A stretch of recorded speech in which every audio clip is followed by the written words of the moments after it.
Hello friends, welcome to astro economic classes. तो आज की इस वीडियो में हम बात करने वाले हैं ग्लेजर टेस्ट। ग्लेजर टेस्ट हेटेरोस्केडास्टिसिटी का तीसरा टेस्ट है। तो इस टेस्ट को जो है हर्बर्ट ग्लेजर ने डेवलप किया था, इसीलिए इस टेस्ट को जो है ग्लेजर टेस्ट का नाम दिया था। ठीक है, उन्होंने अपने नाम पे ही इस टेस्ट का नाम ग्लेजर टेस्ट जो है वो रख दिया था। अब इस टेस्ट में क्या होता है, तो इस टेस्ट में होता है कि हम एक एक्सप्लेनेटरी वेरिएबल की पर जो है अपने रेजिडुअल की वैल्यू को रिग्रेस करते हैं और उसके बाद ये पता लगाते हैं कि हमारी हेटेरोस्केडास्टिसिटी का जो वेरिएंस है वो क्या रहा। ठीक है, तो मान लीजिए हम एक इक्वेशन लेते हैं यहाँ पे y1 is equal to alpha naught plus alpha 1 X I plus में यहाँ पे म्यू। ठीक है, तो यहाँ पे एक्स आई जो है हमारा एक्सप्लेनेटरी वेरिएबल है, म्यू हमारा जो है वो रेजिडुअल है। अब ये जो एक्सप्लेनेटरी वेरिएबल है इस पर, ठीक है, रेजिडुअल की जो वैल्यू होती है उसको रिग्रेस करते हैं। ठीक है, उसकी वैल्यू को यहाँ पे रखते हैं और उसके बाद जो हमारी हेटेरोस्केडास्टिसिटी वेरिएंस के साथ जो है उसको हम रिलेट करते हैं, यानी कि ये देखते हैं कि हमारी जो है ये वेरिएंस जो है वो क्या आया है और यहाँ पे हेटेरोस्केडास्टिसिटी की जो प्रॉब्लम है क्या वो है या नहीं है। ठीक है, तो सिंपली होगा कि एक्सप्लेनेटरी वेरिएबल पर रेजिडुअल की वैल्यू को रिग्रेस किया जाता है और उसके बाद हम ये देखते हैं कि वेरिएंस जो है वो क्या रहा। ठीक है, वो हेटेरोस्केडास्टिसिटी की सिचुएशन को दिखा रहा है या फिर हमें होमोस्केडास्टिसिटी की सिचुएशन को दिखाता है। तो अब इसके बाद हम इनके स्टेप्स कर लेते हैं। तो यहाँ पे हमारी जो है ग्लेजर टेस्ट को कैसे यूज किया जाता है, उसके लिए पहला स्टेप होता है कि estimate original relation with ordinary least square and find the sample residual E I. देखिए जो यहाँ पे ई आई है, ठीक है, ये हमारी जो म्यू होता है उसी की वैल्यूज़ को जो है यहाँ पे दिखाता है। ठीक है, समेशन म्यू आई जो है इनकी वैल्यू जो है इसको हम ई आई लिख देते हैं। ठीक है, तो ये उसकी वैल्यू को दिखा रहा है। तो पहले क्या करना पड़ेगा कि एस्टिमेट करेंगे original regression with ordinary least square. OLS के साथ हम क्या करेंगे, एक ओरिजिनल रिग्रेशन को एस्टिमेट करेंगे और उसके बाद हम जो है उसमें सैंपल जो रेजिडुअल है उसको फाइंड करेंगे। फिर सेकंड स्टेप आता है कि regress the absolute value E I on the explanatory variable that is associated with the heteroscedasticity. ठीक है, कि हमने किया था कि एक्सप्लेनेटरी वेरिएबल जो हमारा एक्स होता था, एक्स की वैल्यू पर हम क्या है अपनी जो म्यू है या फिर हम ई आई यहाँ पे जो ले रहे हैं इसकी वैल्यू को रिग्रेस करते हैं और रिग्रेस करने के बाद ये पता लगाते हैं कि इसका वेरिएंस क्या आया है। और वेरिएंस जब हमें पता लग जाएगा, अगर हमें पता लग जाए कि वेरिएंस क्या आया है, ठीक है, कि वेरिएंस जो है हर बार सेम आ रहा है तो हेटेरोस्केडास्टिसिटी नहीं होगा। और यदि जो है यहाँ पे वेरिएंस में डिफरेंस आ रहा है, ठीक है, तो वो क्या होगा कि यहाँ पे हमारी हेटेरोस्केडास्टिसिटी की सिचुएशन होती है। लेकिन यहाँ पे मेन जो आता है ग्लेजर का पॉइंट वो ये आता है कि वो जब यहाँ पे वैल्यू को रिग्रेस करता है, ठीक है, जब वो वैल्यू को रिग्रेस करता है तो वो हर बार जो है एक उनको नई इक्वेशन में यहाँ पे दिखा रहा होता है। देखिए सिंपली पहले वो एक्स आई के साथ यहाँ पे इक्वेशन लेता है, ठीक है, इसको रिग्रेस करता है। फिर उसके बाद जो है सेकंड उसने बताया कि वो जब हमारे रूट के साथ, ठीक है, रूट एक्स आई के साथ फिर उस वैल्यू को रिग्रेस करता है।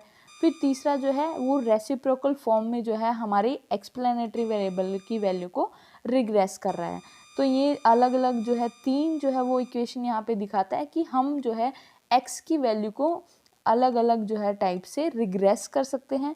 और अब इसके बाद जो है मेन बात आती है कि जब हम इन तीनों वैल्यू को रिग्रेस कर लेते हैं, ठीक है, अब ये तीनों वैल्यू हमने अलग अलग फॉर्म में रिग्रेस कर ली। अब तीनों फॉर्म में रिग्रेस करने के बाद क्या है कि जब हमारा जो है आर स्क्वायर की वैल्यू जो है वो हाईएस्ट हो, ठीक है, जिस भी इक्वेशन में आर स्क्वायर की वैल्यू हाईएस्ट होगी और उसके अलावा जो स्टैंडर्ड एरर है, ठीक है, स्टैंडर्ड एरर की वैल्यू जो है लोएस्ट होगी, कि हमारा आर स्क्वायर हाईएस्ट है और स्टैंडर्ड एरर लोएस्ट है, तो उस टाइम जो है हम हेटेरोस्केडास्टिसिटी की सिचुएशन में होते हैं।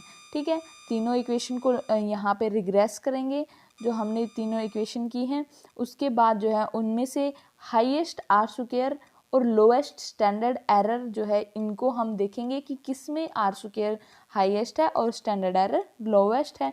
जिनमें ये दोनों कंडीशन फुलफिल होंगी जिस इक्वेशन में, उसको हम ले लेंगे और वहाँ पे दिखाएंगे कि वहाँ पे हमारी हेटेरोस्केडास्टिसिटी की जो सिचुएशन है वहाँ पे है। फिर फोर्थ स्टेप आता है कि perform a T test on the equation, select from step 3 on y1। ठीक है, अब क्या करेंगे हम कि यहाँ पे टी टेस्ट को परफॉर्म करेंगे on the equation, select from step 3। अब जो भी यहाँ पे तीसरे में हमने जो भी इक्वेशन सिलेक्ट की होगी जिसका आर स्क्वायर हाईएस्ट है और स्टैंडर्ड एरर जो है वो लोएस्ट है, वो इक्वेशन हमने सिलेक्ट कर ली होगी।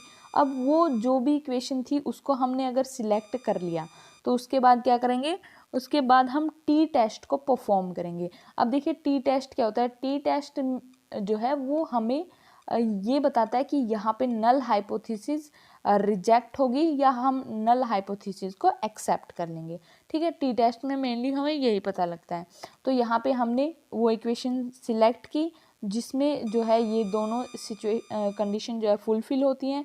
उसके बाद if y1 is statistically significant, ठीक है, यहाँ पे अगर वो सिग्निफिकेंट आ जाता है तो reject the null hypothesis of होमोसेडास्टिसिटी।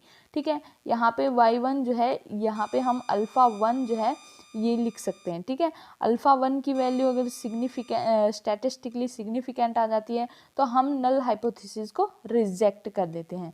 अब देखिए हेटेरोसेडास्टिसिटी और होमोसेडास्टिसिटी इन्हीं बातों पे डिपेंड करती है। अब एक हमने यहाँ पे आर स्क्वायर निकाला, कोफिशिएंट ऑफ डिटर्मिनेशन, ठीक है, और उसके अलावा एक हमने स्टैंडर्ड एरर की बात की।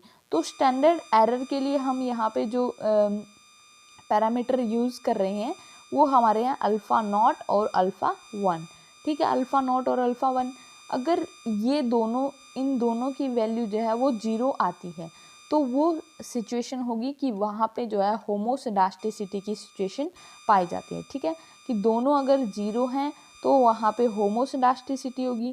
इसके अलावा जो है यदि अल्फ़ा नॉट जो है, ठीक है, alpha naught is equal to 0 और अल्फ़ा 1 जो है नॉट इज इक्वल टू 0 है तो वहाँ पे हमारी जो है प्योर हेटेरोसेडास्टिसिटी की सिचुएशन होगी।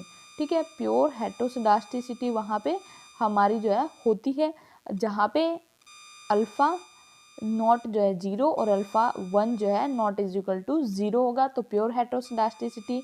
इसके अलावा अगर हमारे पास सिचुएशन आती है कि अल्फ़ा नॉट और अल्फ़ा 1 दोनों ही जो है नॉट इज इक्वल टू 0, ठीक है, दोनों ही 0 के इक्वल नहीं होते हैं, तो वहाँ पे हमारी जो है मिक्स्ड हेटेरोसेडास्टिसिटी की सिचुएशन जो है वहाँ पे हो जाती है। ठीक है, तो यहाँ पे मिक्स्ड हेटेरोसेडास्टिसिटी की सिचुएशन होगी जब दोनों ही नॉट इज इक्वल टू 0 होंगे। तो ये था ग्लेजर टेस्ट जिसमें हम सिंपली एक एक्सप्लेनेटरी वेरिएबल पर ही रेजिडुअल की वैल्यू को रिग्रेस करके इजीली ये पता लगा सकते हैं कि हेटेरोसेडास्टिसिटी है या होमोसेडास्टिसिटी है। लेकिन सबसे इम्पोर्टेंट इसमें हमारा जो है ये रहता है कि हमारे जो ये 3 इक्वेशन थी, ठीक है, इनमें ही हम अपनी जो है वैल्यू को रिग्रेस करते हैं, इनके अकॉर्डिंग ही हमें चलना होता है और इसी के लिए जो है हमारा ग्लेजर टेस्ट सबसे इम्पोर्टेंट इसी के कारण बना हुआ है। तो ये था हमारा ग्लेजर टेस्ट। अगर वीडियो अच्छी लगी है तो प्लीज़ लाइक कीजिए, शेयर कीजिए और हमारे चैनल को सब्सक्राइब कीजिए।